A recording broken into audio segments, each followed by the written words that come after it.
What is good, YouTube? It's your boy Quinn Wade, Quinny W20 here, coming to you with a quick video. We're gonna do the East and the West. We're gonna have some fun on the YouTube channel today, talking about who's gonna make the 8th and 7th seed in the East and then the West. It's been close. Both conferences are pretty much at the same pace. Like they both like 2-3 games out. Like in the West is a little different. But in the East, is real close between the 7th and the 8th seed because they only separated by 1 to 2 games. So if somebody go on the losing streak, Brooklyn get in. If Brooklyn go on a losing streak, Miami stays. If Miami go on a losing streak, they drop out of the 8th seed. Right now, Brooklyn and Miami are both tied for the 8th seed. They both 21 and 29. Both teams have been rattled by injuries. Dwayne Wade missing time. Luol Deng missing time. Chris Bosh got injured. Brook Lopez got injured. Darren Williams got injured. So both teams have been battling injuries. Both teams got multiple All-Stars. Like Miami Heat got Chris Bosh and Dwayne Wade. And they All-Stars this year. So with that being said, it's surprising to see that these teams are really struggling. But with these injuries they have, it's hard. Like they missing a 22-point game score on the Miami Heat. But Hassan Whiteside has been so good. He's been rebounding, getting a whole lot of blocks, getting 10, 20 points a game. He's became that person they need in the center position to move Chris Bosh back to the power forward and let him be a stretch 4 instead of a stretch 5. And then they getting rebounds still because of Hassan Whiteside.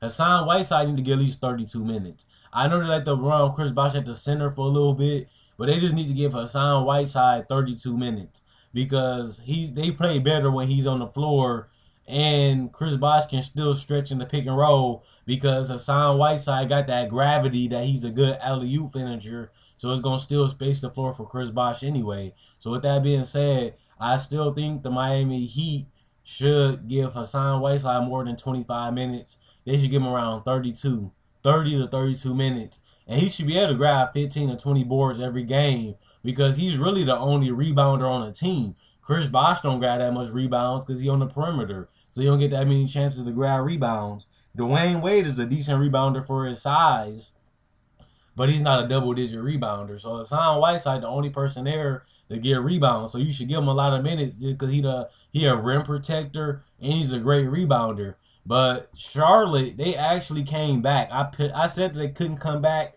Then Al Jefferson got injured. Les Stevenson got injured. Kemba Walker got injured. So I'm saying, man, Charlotte, they already was like 9 and 30 something. I mean, 9 and like 20 something. So I'm like, nah, Charlotte ain't gonna make the playoffs. This is gonna be hard for them to get back in it. Then they get Kemba Walker. They go on a 6 game winning streak. Then they lost a couple. Then they came back and won a couple in a row again. They 22 and 28. Kemba Walker should be coming back in the next couple weeks. They could be a team. They finished like 43 and 40 or something like that last year, or 43 and 39. I think it was 43 and 39, something like that last year. I think they can get back to that record. Like I said, Kemba Walker come back. They only got to win 6 games in a row to come back to being above 500. The Milwaukee Bucks had a lot of injuries, and they beat up on the good teams and beat up on the bad teams. And the Milwaukee Bucks are above 500. I think the Charlotte Bobcats, their defense has came back, and that's a good reason why they became a better team. Their offense still struggling, but their defense has gotten better. They get Kemba Walker back. Lance Stevenson play his role a little better. Al Jefferson get back to his dominant way like he been doing. This team can easily go back to being a 40-win team because they still only got to win 6 games to go back to 500, or they can go like 3-1 or another 3-1 record, and they can easily be back above 500 by the end of the season. So Charlotte, I predicted them to be a playoff team. Then they got off to a slow start because their schedule was tough. Now they schedule getting a little better, a little easier. They've been beating up on a weak team. They did lose to Philly, which they needed to win that game so they could be 23 and 28. They needed to win that game, well, so they can be 23 and 27. But they wanted, they pretty much, if they can win at least 4 more games, if they can go on like a 4-game winning streak, they'll have a lock for the playoff spot, because then it'd be too hard for them to fall out if they could win 4 games in a row. Again, like if they can go on a little 6 game, 7 game win streak against some weak teams, this team can pretty much lock up their playoff spot. But the teams that Charlotte gonna have to go against are Miami Heat and the Brooklyn Nets. Detroit Pistons, they've been playing real good. Their offense got way better. They was like 3 and something, and then they came back and they already won 20 games already. So Detroit Pistons are a team that could make it. Boston Celtics pretty much is out of it because they can't string enough victories in a row to make a playoff push. The Indiana Pacers is a team I'm surprised that they struggle so much because they got a whole lot of talent. It's just that their offense is so garbage. Like Frank Vogel offense on this team is horrible.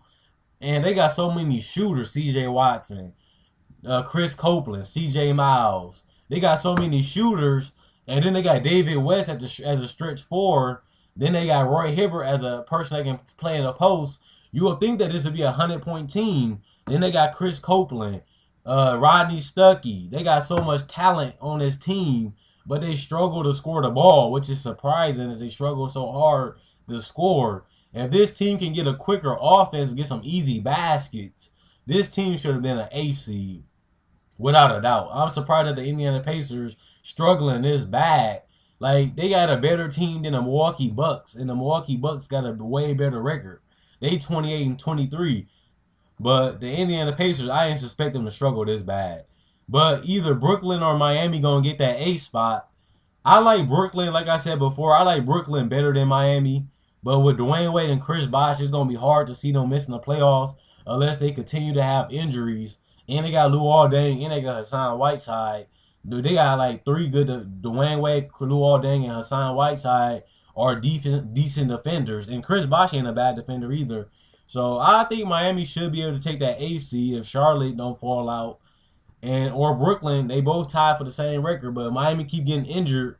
It's gonna be hard to see them getting the 8th spot. I actually predicted that the Miami Heat wouldn't even make the playoffs before the season. And it's looking like it could be true. If they lose against Cleveland on Wednesday, they're going to be the 9th seed. And they schedule getting a little more tougher. Miami Heat is. So it's going to be hard for them to stream. So who do you guys think going to get the 8th seed?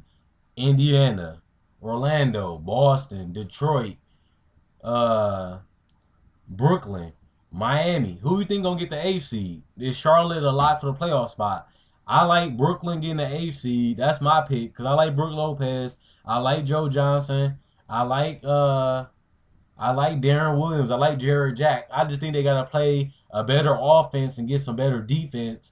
And I think they can get a 3-4 game winning streak. If they can win 4 games in a row, they'd be in Miami lose 2 of them games.